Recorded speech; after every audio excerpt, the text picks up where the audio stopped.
pouquinho sobre isso hoje. Vamos abrir lá nossas Bíblias?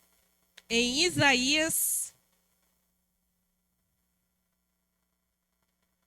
livro do profeta Isaías, no capítulo 9, versículo 6, uma passagem bem conhecida.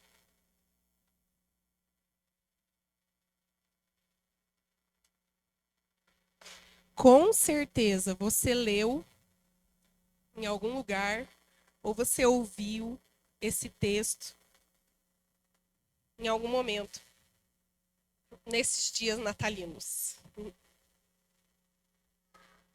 Profeta Isaías, capítulo 9, versículo 6.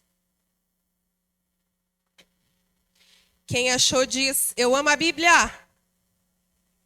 Ó, o pessoal da manhã estava em minoria e estava mais animado. Quem trouxe a Bíblia? Pode ser do celular, não tem problema. Então, vamos dar uma melhorada. Isaías, no capítulo 9, versículo 6. Quem achou diz, eu amo a Bíblia. Isso. E quem não achou diz, eu também. Vocês estão lendo aqui no telão, né? Soldado andando desarmado. Vamos ver o que diz a palavra do Senhor. Porque um menino nos nasceu e um filho nos foi dado, e o governo está sobre os seus ombros. E ele será chamado Maravilhoso Conselheiro, Deus Poderoso, Pai Eterno, Príncipe da Paz. E ele estenderá o seu domínio, e haverá paz sem fim sobre o trono de Davi e sobre o seu reino, estabelecido e mantido com justiça e retidão, desde agora e para sempre. O zelo do Senhor dos Exércitos fará isso. Glória a Deus. E ele será chamado Maravilhoso Conselheiro, Deus Poderoso, Pai Eterno, Príncipe da Paz. Amém? Pode tomar seu lugar? Glórias a ti. Oiê! Amém. Glória a Deus. Deus tem uma mensagem para nós nessa noite, amém? E ele já está falando, quem tem ouvidos ouça, que Deus já estava usando o ministro aqui para falar. Mas, como eu falei, esse texto aqui é um texto bem conhecido, principalmente nesta época do ano, né, em que nós celebramos o nascimento de Jesus. Provavelmente não foi neste dia que Jesus nasceu, antes que você já pense aí, né? Mas é a data que nós celebramos, né? Que nós relembramos Jesus. E como eu falei hoje de manhã, a gente não pode perder essa oportunidade, tá? Às vezes a gente tem a mente tão fechada e pensa, nossa, mas não foi nessa época que Jesus nasceu. Eu sou cristão e não comemoro o Natal porque não tem nada a ver essa data. Querido, você está perdendo a oportunidade de falar de Jesus. Então não perca. O momento, o ambiente está propício, né? Então, Jesus veio, o fato é que Jesus veio ao mundo. Se no dia 25 de dezembro ou não, ele veio, amém? E nós precisamos celebrar isso, né? Todos os dias, mas existe uma data específica para isso. E Isaías foi um dos profetas que Deus usou, entre tantos, para anunciar a vinda de Jesus, a vinda do Rei Jesus. Então, Jesus, ele veio ao mundo e lá no Antigo Testamento, isso já estava sendo anunciado. Jesus, na verdade, a Bíblia inteira, o Antigo Testamento, o Novo Testamento, a Bíblia como um todo vai apontar única e exclusivamente para Jesus. Jesus é aquele que foi enviado de Deus para nos trazer esperança. Amém? Ele é a boa notícia de Deus para nós. Ele é aquele que foi enviado, como Isaías falou aqui, um filho nos foi dado, um presente de Deus para nós. E o governo e o domínio está sobre os seus ombros. Este é Jesus. Mas o livro de Isaías, ele vai falar sobre julgamento e também sobre essa esperança. Vários capítulos de Isaías vai dizer a respeito do julgamento de Deus para com o povo de Israel. Porque aqui no contexto deste livro, deste capítulo também, mas do livro de uma forma geral, o povo ele estava vivendo uma vida de idolatria. Os reis que estavam governando Israel estavam contrários à vontade de Deus. Então Deus já não era o centro, Deus já não era o principal. O povo estava vivendo esse tempo de idolatria, esse tempo em que os governos estavam sendo deturbados, estavam indo contra a vontade de Deus. E Deus levanta Isaías nesse tempo com essa missão de julgamento, dizendo para o povo que aqueles que estavam vivendo em idolatria, que os governos que estavam contra a vontade de Deus, teriam sim as consequências dessas escolhas. Mas, em meio a essas profecias de julgamento, Deus também levanta Isaías com uma mensagem de esperança. E o livro de Isaías também é recheado de profecias a respeito do rei que viria. Deus estava dizendo, olha, está tendo idolatria no meio do povo. Está tendo um governo todo corrompido. Mas eu estou enviando o rei em que o governo está sobre os seus ombros. E ele vai governar com retidão e justiça. Deus estava falando, vai haver uma consequência para aqueles que vivem na idolatria. Mas há uma esperança para aqueles que confiam no Senhor. E essa é a mensagem de Jesus para nós. Jesus, ele é a nossa esperança, amém? Para aqueles que confiam e decidem viver com Cristo, devem e precisam receber essa profecia que vem do Senhor. Essa mensagem que vem do Senhor. Embora, para os dias de hoje, Jesus, ele já veio, a sua primeira vinda, já aconteceu. Mas ainda assim, essa mensagem precisa estar guardada e cravada no nosso coração como uma verdade. E nós já vamos entender um pouquinho mais sobre isso. O tema da nossa mensagem hoje é Deus tem um plano de esperança. Deus tem um plano de esperança para mim. Deus tem um plano de esperança para você. Deus tem um plano de esperança para todos aqueles que confiam no Senhor. Amém? Glória a Deus por isso.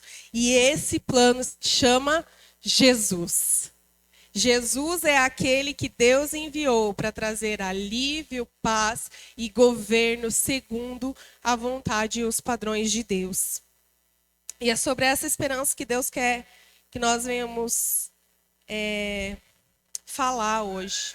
Este Jesus, aquele que é 100% Deus, mas que decidiu humilhar-se e vir até a terra como homem, para que nós tivéssemos esta esperança de ter uma vida eterna com Deus, de ter uma nova chance de vida. Amém?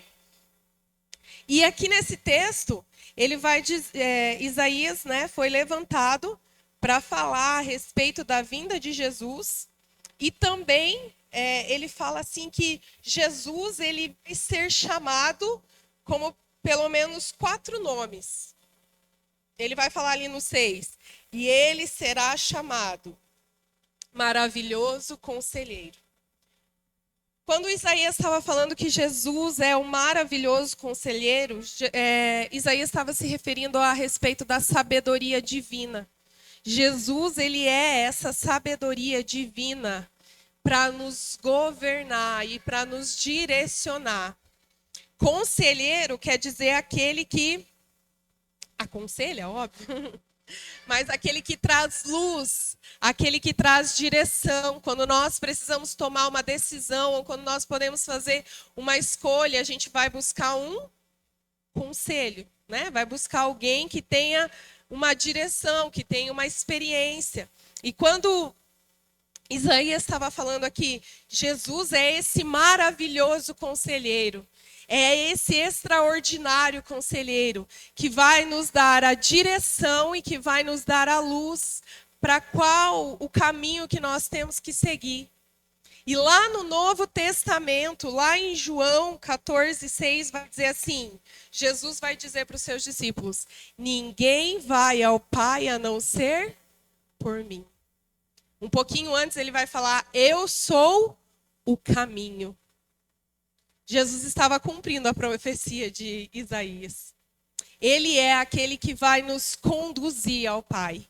Ele é aquele que nos direciona para Deus. Ele é aquele em que nós temos que estar os nossos olhos fixos nele, para que nós não venhamos desviar os nossos olhares, para que nós não venhamos nos corromper no nosso caminho e para que nós estejamos totalmente direcionados a viver a vida eterna que Deus tem para nós.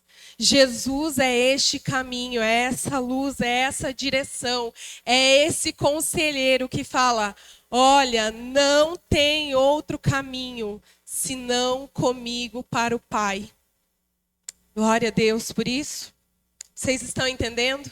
Jesus é essa luz, ele vai dizer isso: eu sou a luz do mundo. É eu que direciono você.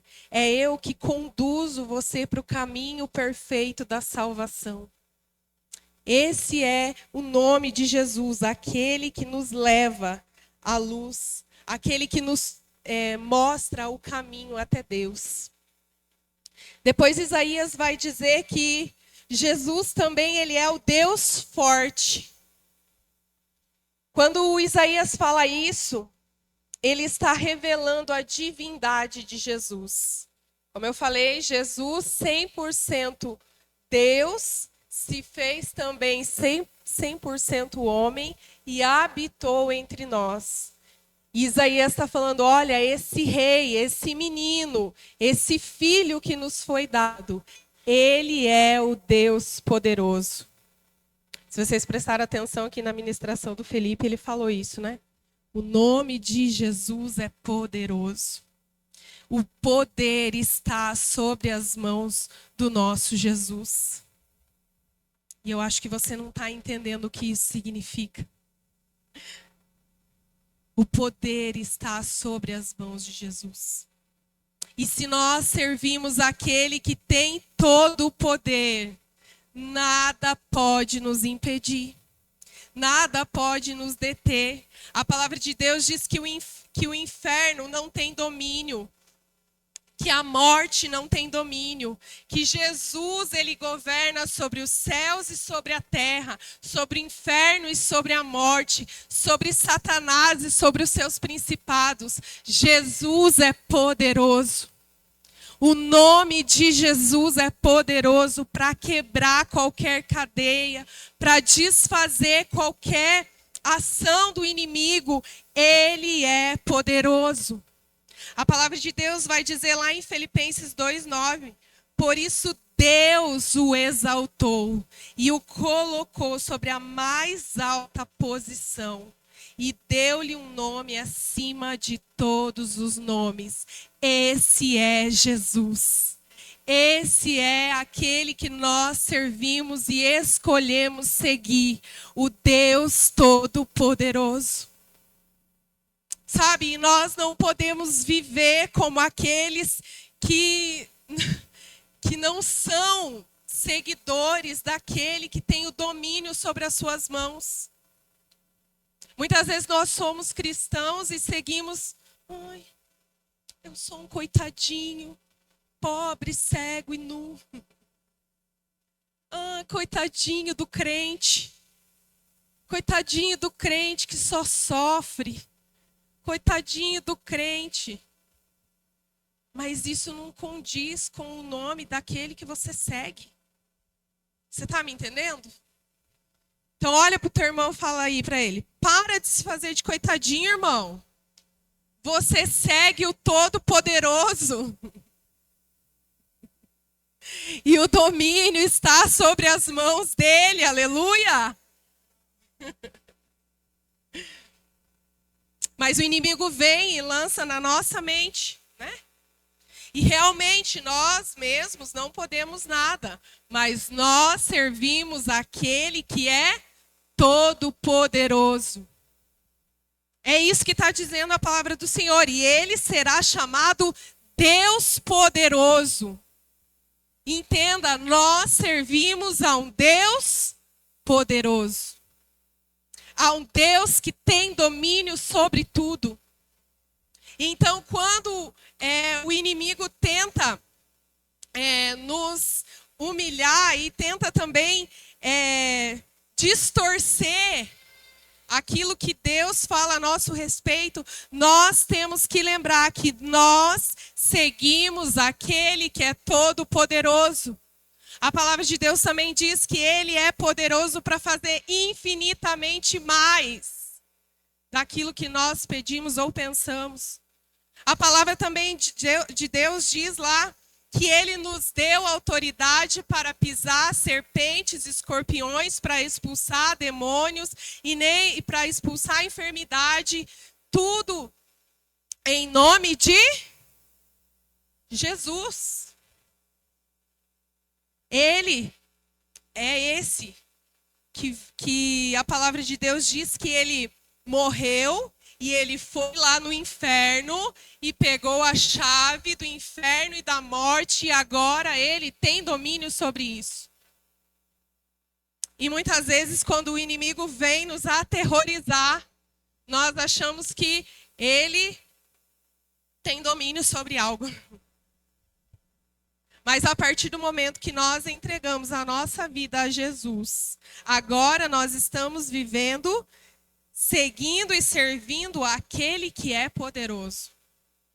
E no nome dele e por meio dele, o inimigo não tem poder sobre as nossas vidas, amém? Você entende isso? Essa é uma verdade que nós temos que carregar, porque às vezes nós estamos seguindo a Jesus e vivendo, ai, que medo. Por nós mesmos, realmente, nós não podemos nada. Mas a palavra também diz que Cristo em nós é a esperança da glória. Deus em nós, aquele que é todo poderoso, Ele pode derrubar e desfazer qualquer cadeia e qualquer levante do inimigo contra as nossas vidas. Amém? Glória a Deus. A palavra também vai dizer ali que Jesus ele vai ser chamado de Pai da eternidade. Como eu falei ali, Isaías revela a divindade de Deus. Então Jesus ele não tem início e não tem fim. Quando tudo foi criado, Jesus já estava lá. Ele é o princípio e o fim. O domínio da vida está sobre as suas mãos e por meio dele nós temos a vida eterna. Jesus é aquele que nos garante. Por meio dele nós temos a certeza da vida eterna. Ele nos deu esse direito quando ele decidiu vir até a terra e se entregar por mim e por você. Glória a Deus. Deus nos deu essa oportunidade de viver eternamente com o Pai por meio de Cristo Jesus. A palavra também vai dizer ali que Jesus, ele é o príncipe da paz. Jesus veio restaurar o nosso relacionamento com Deus. A palavra de Deus diz que o pecado entrou na humanidade e quando o pecado entrou na humanidade, nós fomos afastados de Deus. A palavra de Deus diz que por meio do pecado nós fomos destituídos, separados de Deus. E Jesus, ele vem para nos reconciliar. Eu já falei isso aqui, né? O pastor também já pregou recentemente sobre isso. Então, Jesus, ele veio por meio do seu sacrifício. E por meio do sacrifício de Cristo, então, nós temos perdão de Deus e reconciliação de Deus. E então, a palavra de Deus diz que por meio de Cristo nós temos paz com Deus. Jesus, ele é este príncipe da paz. ele veio com este propósito, nos reconectar com Deus, nos reconciliar com o Pai. Então, por meio dele, por meio da autoridade que Deus deu a ele, nós então tivemos o nosso relacionamento com Deus estabelecido outra vez. Nós fomos reconciliados com Jesus. Com Deus. Jesus nos deu essa oportunidade. Havia um véu que separava no templo, né? Aqueles que podiam se achegar a Deus e aqueles que não. Havia lá um lugar, o Santo dos Santos, onde ninguém podia chegar. No Antigo Testamento vai ter várias vezes que vai mostrar ali que apenas o sacerdote ia falar com Deus, enquanto o povo ficava esperando a resposta de Deus. Mas quando Jesus veio e se entregou na cruz, a palavra diz que o véu do templo se rasgou de alto a baixo. E agora nós temos livre acesso a Deus. Sabe, você não precisa de outra pessoa para falar com Deus. Você tem esse direito agora por meio de Cristo, de se achegar diante do Senhor. Você entende a maravilha do tempo em que nós vivemos?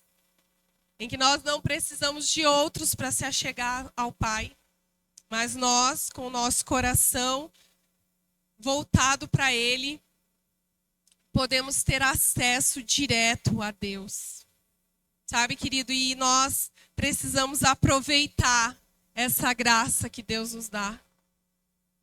E se achegar diante de Deus, não esperar que outras pessoas promovam isso. Você entende? Não espere que um grande evento na igreja aconteça para que você se aproxime de Deus. Não espere que uma conferência aconteça para que você se aproxime de Deus. Não espere que a igreja promova 24 horas de oração para que você se aproxime de Deus, porque Jesus já fez esse livre acesso todos os dias para mim e para você. Sabe? O nosso relacionamento com Deus agora não depende mais de terceiros. O nosso relacionamento com Deus agora só depende de nós mesmos. Depende de nós nos achegarmos ao Senhor. Eu ouvi uma pregação essa semana que ele falava assim, que num relacionamento, para que o relacionamento dê certo, né, aí os casados há muitos anos vão concordar aí comigo. Para que o relacionamento dê certo, as duas pessoas em algum momento têm que ceder. Certo? Quem aí é casado bastante tempo. Porque se ninguém ceder, o que vai acontecer? Briga, né? Se ninguém ceder, uma hora vai se romper o relacionamento, né? E o pastor estava pregando isso e ele falou algo que ficou guardado no meu coração, né? Que no nosso relacionamento com Deus, o primeiro que cedeu foi Deus, quando ele falou assim: eu vou oferecer o meu filho como sacrifício vivo, para que nós possamos outra vez nos relacionarmos. Sabe, Jesus, o Pai, a Trindade, o Pai, o Filho, o Espírito Santo, deseja ardentemente se relacionar conosco. E o que ele podia fazer, ele já fez. Ele se entregou na cruz para que nós tivéssemos acesso a ele. Para que o pecado não nos separasse mais de Deus, mas nos aproximasse dele. E agora é a vez de nós fazermos a nossa parte. É a vez de nós nos entregarmos um pouco mais. É a vez de nós dedicarmos um tempo no nosso relacionamento com Deus. Inclusive, Deus falou isso semana passada, né, sobre relacionamento. Jesus, ele promoveu essa reconciliação. Jesus, ele teve essa decisão de se entregar para que nós pudéssemos viver esse relacionamento com Deus eternamente. E nós precisamos receber e aproveitar esse momento com o Senhor. Para encerrar, eu quero ler aqui em Isaías mesmo, no capítulo 9. Pega a sua Bíblia aí de novo. Desde lá do versículo 1, neste capítulo 9. Porque há um texto poderoso antes ali do versículo 6, que Deus quer ministrar no nosso coração nessa noite. O nascimento de Jesus é mais do que um momento para nós celebrarmos a vinda do Filho de Deus. Mas ele também é o início de um propósito do Senhor que estava a se cumprir sobre toda a humanidade. E a palavra de Deus diz assim aqui, no versículo 1 do capítulo 9. A profecia de Deus, através de Isaías, o povo de Israel, que estende para nós até os dias de hoje. Contudo, não haverá mais escuridão para os que estavam aflitos. No passado, ele humilhou a terra de Zebulon e de Naftali. Mas no futuro honrará a Galileia dos gentios, o caminho do mar junto ao Jordão. O povo que caminhava em trevas viu uma grande luz sobre os que viviam na terra. Da sombra da morte raiou uma luz. Fizeste crescer a nação e aumentaste a sua alegria. Eles se alegram diante de ti, como os que se regozijam na colheita, como os que exultam quando dividem os bens tomados na batalha.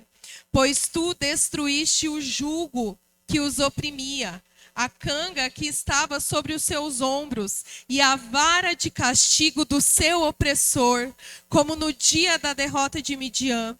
Pois toda bota do guerreiro usado em combate e toda veste revolvida em sangue será queimada como lenha no fogo. Porque um menino nos nasceu, um filho nos foi dado, e o governo está sobre os seus ombros. E ele será chamado Maravilhoso Conselheiro, Deus Poderoso, Pai Eterno, Príncipe da Paz. Ele estenderá o seu domínio e haverá paz sem fim sobre o trono de Davi e sobre o seu reino estabelecido e mantido com justiça e retidão, desde agora e para sempre. O zelo do Senhor dos Exércitos fará isso. Fica de pé no seu lugar.